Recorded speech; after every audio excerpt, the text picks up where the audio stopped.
Quem viveu os anos 80 sabe, era só ouvir aquele barulho da música de abertura que a gente já largava tudo. Bolinha de gude, bicicleta, Atari, pra correr pra frente da TV.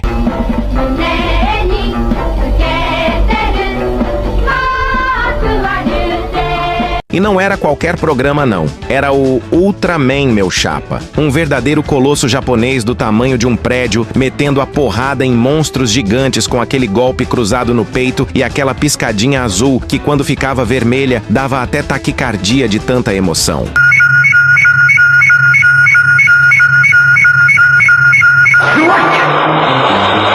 O bicho foi criado em 1966, lá no Japão, mas parecia que tinha saído direto da cabeça de um moleque dos anos 80, cheio de explosão, monstro de borracha, cidade de maquete e aquele drama de "meu tempo está acabando" que deixava a gente tenso até o fim. Foi o segundo seriado japonês colorido da TV, mas para quem assistiu em TV preto e branco com antena de bombril, parecia coisa de outro planeta. A série foi tipo continuação de Ultra Q, só que com mais brilho, mais porrada e muito mais carisma. Não era sequência oficial nem spin-off, era uma vibe diferente, tipo aquele primo mais legal que chega na festa e todo mundo esquece o aniversariante. Foram 39 episódios, mais um especial que pouca gente viu, mas quem viu, viu. Estreou em julho de 1966 e ficou no ar até abril de 67, lá na TBS do Japão. E olha, cada semana a audiência só subia. Parecia a cotação do dólar nos anos 80. Ninguém sabia onde ia parar. E não foi só na telinha que o Ultraman brilhou, não. O cara virou febre no mangá, no anime, nos brinquedos e até no merchandising. Foi um dos primeiros a abrir licitação para as marcas meterem o nome nos produtos. Resultado? Só de bugiganga vendida, o bicho rendeu mais de 7 bilhões de dólares entre 66 e 87. Isso mesmo, com B de bilhões. E se ajustar pela inflação, a conta chega a mais de 20 bilhões. O cara era basicamente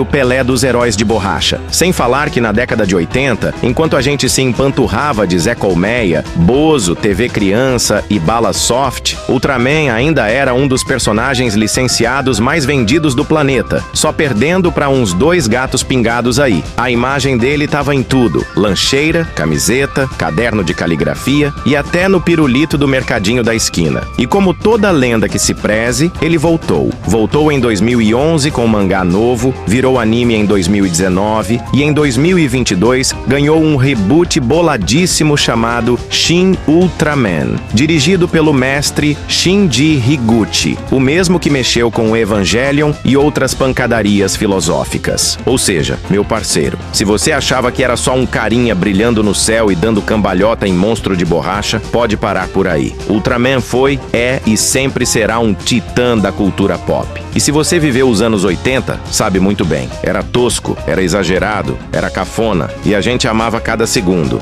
E hoje iremos conhecer curiosidades sobre a série. Mas antes eu vou pedir o seu like e a sua inscrição para ajudar a crescer essa comunidade que adora filmes clássicos e séries antigas. Considere tornar-se membro do canal por apenas R$1,99 por mês e tenha acesso a conteúdos exclusivos e vídeos antecipadamente. Se puder, deixe um valeu demais ou uma hypada maneira no vídeo. Agora vamos para o vídeo. Ficha técnica. Se existisse currículo de super-herói, o do Ultraman precisava de rodapé. Altura, 40 metros. O cara é basicamente um prédio de 15 andares com chute giratório. Peso, 30 toneladas. Ou seja, não dá pra pôr na balança nem da farmácia nem da NASA. Idade, 20 mil anos. Esse aí já pegou o bug do milênio, viu a queda do Império Romano e ainda dá voadora em Kaiju hoje em dia. Só não viu o Mundial do Palmeiras. Velocidade de voo, Mach 5, o que significa basicamente que ele passa por você e só depois é que você ouve o barulho. Corrida, 450 km por hora. É mais rápido que muito motoboy na chuva. Natação, 370 km por hora. O Michael Phelps veria só a bolha na água. Salto em distância, 800 metros. Isso mesmo, vai da Central para Candelária num pulo. Planeta natal, Terra da Luz, localizada na nebulosa M78, a 2 milhões de anos-luz da Terra. Sim, é mais longe que o Piauí. Hospedeiro. Shin Hayata. O piloto que virou lenda depois de trombar o Ultraman no trânsito intergaláctico. Item de transformação. A lendária cápsula Beta. A cabine telefônica de mão do herói. Sem ela não tem como salvar o mundo. Agora segura essa lista de poderes, porque o Ultraman não é só força bruta. É uma central ambulante de efeitos especiais. Spacium Ray, raio espectral. O famoso toma esse na tua cara. Braço esquerdo na horizontal, direito na vertical e cabum. Um raio de 500 mil graus Celsius com força de 500 mil cavalos. Isso mesmo, você não ouviu errado. O monstro nem sofre, é o famoso deitar sem sono. Lâmina de energia. Ele forma um disco cortante na mão e arremessa como se fosse o Ginzu 2000. Às vezes vira 2 discos, às vezes gira no ar, mas sempre dá ruim pro vilão. Raio de ataque ultra, tipo um Kamehameha com energia verde em espiral. Ele concentra tudo no punho, dá o disparo e depois cruza os braços só pra dar estilo. Resultado? Inimigo explode em slow motion dramático. Rajadas. Rajada em forma de flecha, com explosão, fumaça e tudo que a gente ama. É tipo o ataque de videogame quando a barra enche no especial. Anéis de energia. Ele gira tão rápido que vira ventilador de plasma e lança anéis que prendem os inimigos. Kaiju fica mais enrolado que fio de fone de ouvido velho. Ultra corrente de água. Isso mesmo, o cara também apaga incêndio. Jato d'água da mão para apagar fogo ou empurrar monstro com pressão de mangueira de hidrante espacial. Raio de fluoroscopia. Um scanner dos olhos que revela o que está invisível. É tipo raio-x com upgrade alienígena. Ultra discernimento. Feixe que quebra a barreira de energia, usado especialmente em alienígena safado que gosta de criar campo de força. Ultra separação. Ele pode se clonar. Cria versões idênticas dele mesmo, cada uma com os mesmos poderes. É tipo usar o Ctrl+C, Ctrl+V para resolver o problema. O famoso Color Timer. A luz no peito do Ultraman é o terror do Tokufan. Começou a piscar, é o sinal de que o bicho vai pegar. Ele só tem 3 minutinhos na Terra, porque o ar aqui é meio pesadão pro pulmão dele, digamos assim. Se o Color Timer parar, já era. Mas nosso herói é esperto. Voa até o Sol rapidinho, recarrega como se fosse Power Bank intergaláctico e volta pro fight com mais 1 minuto de pancadaria. Ou seja, o monstro continua tomando porrada e tem o CPF cancelado no famoso 46 do segundo tempo. Resumo da ópera. Ultraman é o tipo de herói que bate, voa, analisa, se divide, lança raio, corta monstro e ainda apaga incêndio. E tudo isso em menos tempo do que dura o intervalo da novela. Se o cara não é lenda, então ninguém é. Vamos falar da trama. Imagina só, um mundo onde toda semana aparecia um monstrengo do tamanho do prédio da Caixa Econômica para tocar o terror. Aí você pensa, chama o exército. Que nada. Quem resolve mesmo é a patrulha científica, uma galera toda certinha. Fardinha impecável, pose de herói de gibi. Mas que entre nós, tava mais para um grupo de escoteiro com pistola laser do que para combatente de monstro intergaláctico. Agora segura essa. No meio da equipe, tinha o tal do Shin Hayata, o cara mais de boa da galera que escondia um segredinho básico, tipo Clark Kent nível Japão. Quando a coisa ficava feia, ele puxava um dispositivo mágico, fazia pose dramática e tcharam! Virava ninguém menos que o glorioso, o cintilante, o imbatível Ultraman. Um super-herói alienígena que vinha direto do planeta M78 só pra descer o sarrafo nos kaijus folgados. E o mais louco é que ninguém da equipe desconfiava. Era tipo aquele amigo que jogava no fliperama com você e secretamente era faixa preta de karatê. Só alguns gatos pingados sabiam da treta entre Hayata e o ser de luz. O resto da galera achava que os problemas se resolviam por sorte divina, ou porque alguém apertou o botão certo no painel. Os episódios eram sempre assim. Aparece um monstro absurdo, a patrulha vai lá toda animada, leva uma surra cinematográfica, e quando tudo parecia perdido, Hayata brilhava, explodia de poder e virava o nosso campeão dos campeões. E aí, meu amigo, era voadora na cara, raio no peito e monstro explodindo igual maquete de isopor na feira de ciências. E no fundo, a moral da história era linda. Um humano e um alienígena precisando aprender a confiar um no outro para proteger o planeta. Coisa fina, emocionante mesmo. Porque salvar o mundo não é só sair dando soco em bicho feio. É sobre amizade, coragem e aquele jeitinho japonês de fazer a gente chorar com um monstro gigante sendo derrotado pelo nosso herói. Transmissão no Brasil e mídias. Ah, os bons e velhos tempos da TV Tupi. Era 1968, mas no Brasil ainda parecia 1952. E foi lá em Recife, terra do frevo e do pão com mortadela na feira, que Ultraman aterrissou pela primeira vez no nosso país tropical, abençoado por Deus e bagunçado por natureza. Estreou no dia 8 de março, e dali pra frente, meu amigo, nunca mais fomos os mesmos.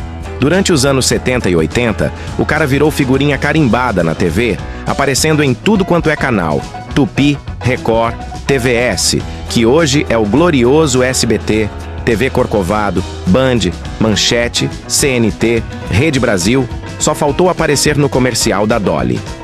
Mas o auge mesmo foi no lendário Clube do Capitão Asa, onde Ultraman reinava absoluto, dividindo espaço com desenho animado psicodélico e comercial de iogurte que parecia propaganda de remédio.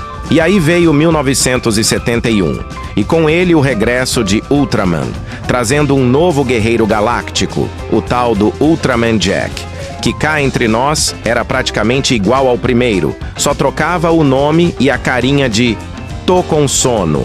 Mas a TV, naquela desorganização marota dos anos 70, metia um episódio do Hayata num dia, outro do Hideki Go no outro, e pronto.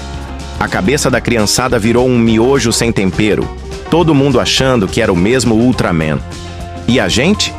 Nem ligava. Era monstro explodindo e raio colorido na tela, e isso era o que importava. Quando a Tupi fechou as portas em 1980, parecia que o mundo ia acabar, tipo quando cancelaram a venda do chocolate surpresa. Mas eis que a TVS ressuscita o herói prateado, e ele volta com tudo. Em 1986, ainda deu as caras no TV Pau, aquele programa que a gente gritava Pau no telefone tentando acertar os pixels de um jogo tosquíssimo. Quem apresentava era Mara Maravilha, o Charles Maiara e mais uns doidões da época. Mas o que a gente queria mesmo era ver o Ultraman descendo o cacete nos monstros de espuma. Já nos anos 90, chegou o momento de soprar a fita, quer dizer, de botar no videocassete. Em 1996, a série foi lançada em home video pela galera da Reserva Intermovies, com uma dublagem novinha feita pela BKS. Só que, como tudo no Brasil vem pela metade, só lançaram 12 fitas. A gente queria maratonar tudo, mas teve que se contentar com um gostinho. E para dar aquele repeteco, a Rede Manchete, nossa eterna emissora de tokusatsu, exibiu novamente a série, mesmo que rapidinho, só para dar aquele cheiro de nostalgia.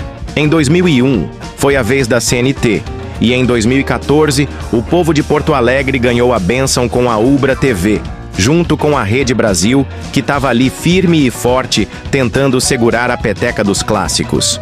Já em 2020, quase no apocalipse pandêmico, a saudosa e efêmera Loading até anunciou que ia transmitir o Ultraman com nova dublagem e tudo mais, mas aí a emissora apagou as luzes antes mesmo de estrear. É Brasil, né? Se não tiver um final confuso, não é história boa. E lá no Japão, os caras não brincam em serviço.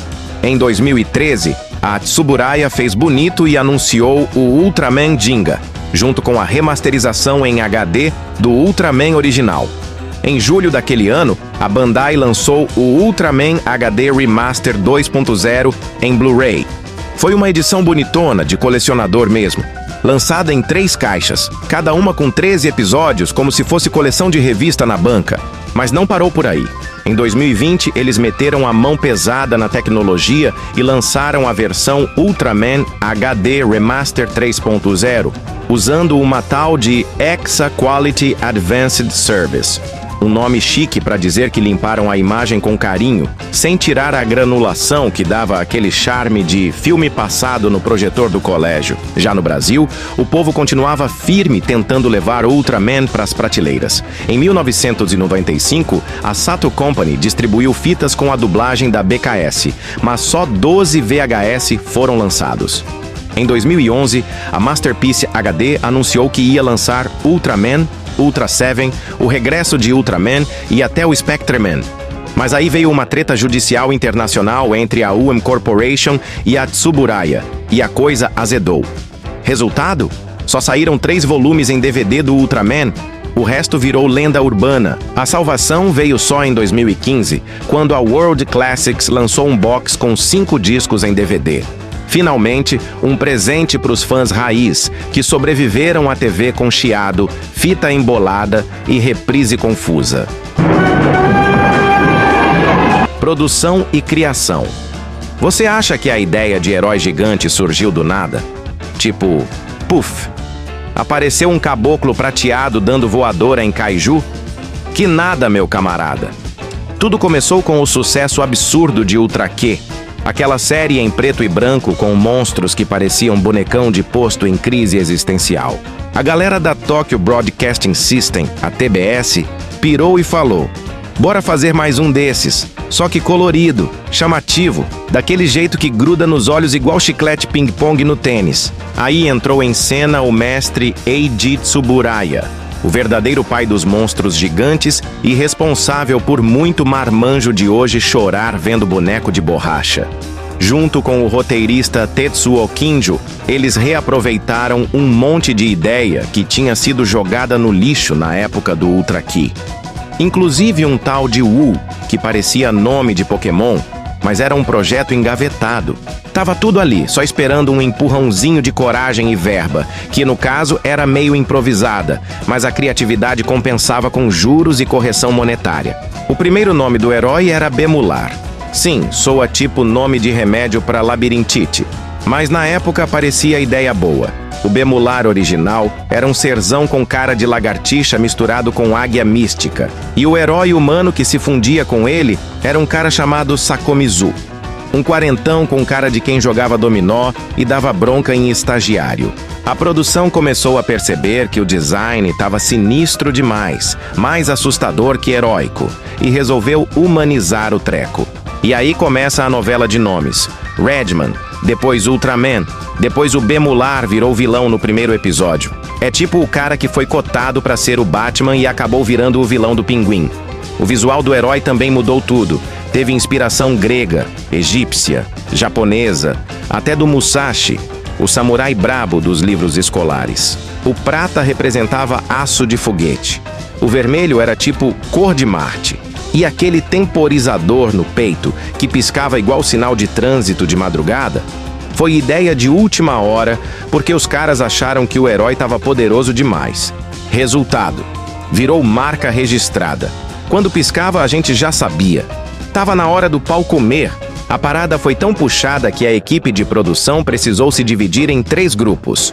Um só para os efeitos especiais, que, diga-se de passagem, eram um espetáculo à parte, mesmo com o orçamento de miojo com salsicha. Outro pro live action e outro pro ajeita isso aqui que tá vazando. Gravaram em 16mm para economizar, os efeitos eram em 35mm. E ainda precisaram adiar a estreia porque a TBS queria passar na frente do concorrente Ambassador Magma o nosso Goldar dos Vingadores do Espaço, que vinha aí cheio de brilho também. E como a estreia atrasou, os caras tiveram que improvisar um especial de apresentação, o Ultraman Eve Festival, exibido em julho de 1966. Foi tipo pré-estreia de cinema com pipoca vencida, meio bagunçada, meio teatral, mas com carisma de sobra. Aliás, a música tema, que grudou na nossa mente mais forte que chiclete no cabelo, foi composta por Kunio Miyauchi, o mesmo gênio que fez a trilha de Ultra Q. A letra foi assinada por Hajime Tsuburaya, que usava pseudônimo só para dar aquele ar de mistério. E os monstros? Ah, os monstros! Feitos com espuma, látex, reciclagem e muita coragem. Tol Narita. O designer pirava nos conceitos. Se inspirava no cosmos, na Grécia Antiga, no Egito e provavelmente num pesadelo depois de comer miojo com leite. Muitos monstros não tinham nem nome no roteiro. O pessoal sentava numa salinha e batia o martelo. Esse aqui parece um frango com braço de polvo? Bota pra gravar! E assim surgiam lendas. Ryosako Takayama e Akira Sasaki fabricavam os trajes, alguns reaproveitados do próprio Godzilla. O monstro Jiras, por exemplo, era literalmente um Godzilla com babador amarelo. É sério. E não para por aí. Sabe quem coreografava as brigas? Nada menos que Haruo Nakajima, o ator original do Godzilla. O cara botava a fantasia e saía distribuindo tabefe cênico nos outros monstros. E às vezes até aparecia de figurante. Isso é tipo o Pelé indo jogar na pelada da praça e ainda apitando o jogo. Ultraman Zoff, o brabíssimo irmão do herói, também surgiu aqui, fazendo sua estreia no episódio final com direito a close dramático e trilha sonora épica. E aí, meu parceiro? O que parecia só mais uma série japonesa para encher grade de TV virou um fenômeno mundial, um símbolo de resistência tokusatsu e um patrimônio emocional de toda uma geração. Se hoje a gente fala com orgulho que cresceu vendo monstro de borracha voando em maquete, é porque esses caras fizeram milagre com orçamento de pastel e água com gás. Legado. Ultraman não foi só um herói de borracha dando cambalhota em maquete, meu chapa. Ele virou lenda. Um mito que atravessou décadas, continentes e gerações, como quem atravessa o espaço-tempo num piscar de color timer. Desde sua estreia lá em 1966, o cara virou febre mundial. E não tô falando só de bonequinho na feira, não.